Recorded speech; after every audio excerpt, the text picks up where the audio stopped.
পাহাড়ের প্রেমে নয়, স্রেফ কলকাতার গরম থেকে প্রাণ বাঁচাতে আস্ত দার্জিলিং শহর বানিয়েছিল ব্রিটিশরা। 1800 সালের দিককার কথা।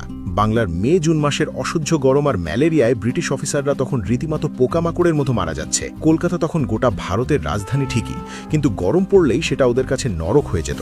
শুধু নিজেদের প্রাণ বাঁচাতে ওরা এমন একটা জায়গা খুঁজতে শুরু করলো যেখানে ইংল্যান্ডের মতো কনকনে ঠান্ডা হাওয়া পাওয়া যায়। সালটা 1828। দুজন ব্রিটিশ অফিসার ঘুরতে ঘুরতে মেঘে ঢাকা একটা ছোট্ট পাহাড়ি গ্রাম খুঁজে পেল, নাম দার্জিলিং।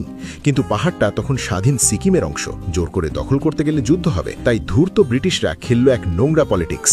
চিকিৎসার দোহাই দিয়ে সিকিমের রাজার কাছ থেকে পাহাড়টা লিজ নিয়ে নিল, বছরে মাত্র 3000 টাকার চুক্তিতে।